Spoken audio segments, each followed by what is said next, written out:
Basically, we gauge this continually. We monitor the optimum efficiency of the system, and at the point where it starts to slow down, where we start to see that peak go, instead of going up in terms of total amount, it starts to taper off, then we'll start to think about what we have to do to get that system running in better capacity, what additional measures would have to be taken. But right now, we're still recovering out of the pool. We're still pulling the fish out of the barrel.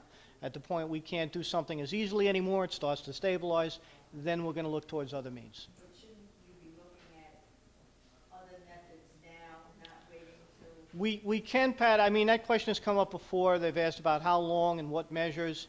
One thing I've learned about this business, being 20 years in it, is that the technology evolves.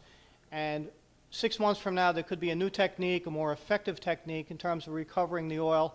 And it's really the residual oil that's the hardest problem that people have to work on, as opposed to the floating phase. The floating phase is fairly easy to recover. It's the techniques that are evolving in terms of the residual phase of oil, the oil that becomes hard to pump through. That's where you see the latest technologies evolving. So, yes, we can talk to Mobil about it, but it makes no sense to develop something now when in a year or 2 years from now there may be a technique that may be far better than that, what we can look at now. But we're not ignoring that situation. Carol Woodward. North of Greenpoint Avenue, but on a more immediate basis. One of the subjects that's come up at the monitoring committee or the presentation with regard to the removal of the tanks has been the temporary capping of that site. How would you characterize the soil there relative to the oil? I mean, my concern, like Mr. Pillows, is the traveling that seems to have been occurring anyway. The groundwater with removal of the tank, the groundwater flow in that area certainly is changed. I do not know how to address the question. I guess my one way about it is, what is the soil like?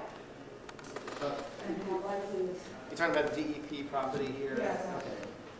Mike, can you help me with this one? Mike has hands-on with the... I get it on my shoes all the time. It's not the nicest soil in the world. In areas, especially at the water table, it stinks pretty badly. The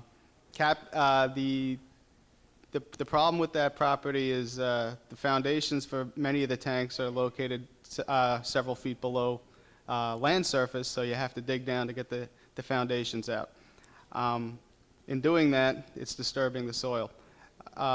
Part of the plan for dealing with that soil is when it is disturbed and excavated out, that it's covered on a temporary basis, put back into the excavation until the final site excavation plan is good for the soil being removed off-site.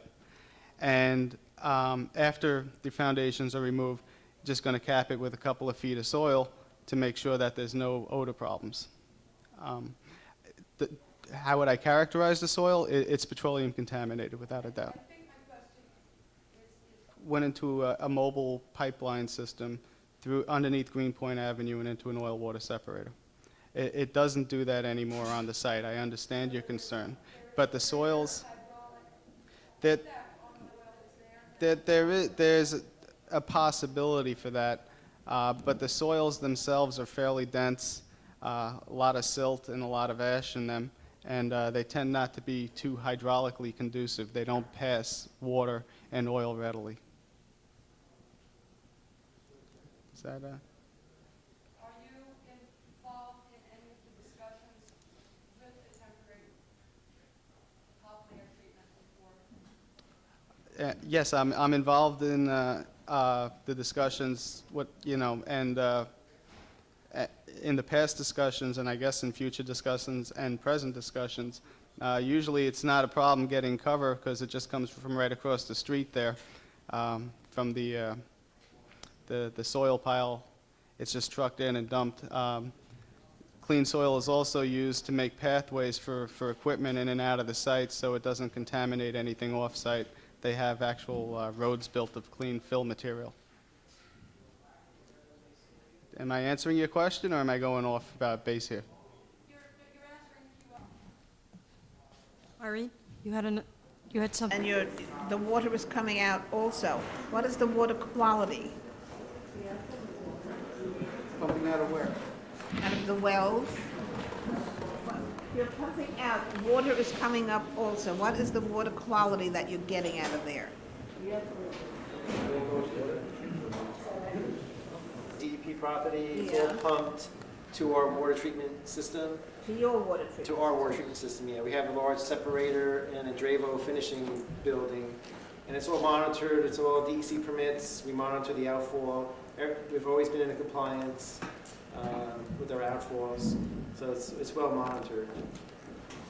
Another question is, since Exxon apparently is taking over Mobil, or has already, how does that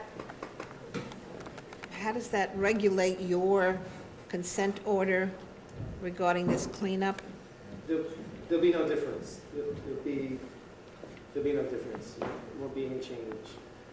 No matter what, what the Consent order situation binds is. successor corporations as well. There'll be no So change. the new entity will be equally bound to the consent order.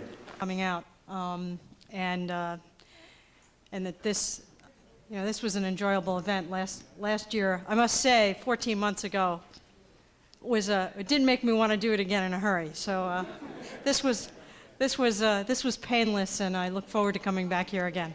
Thank you.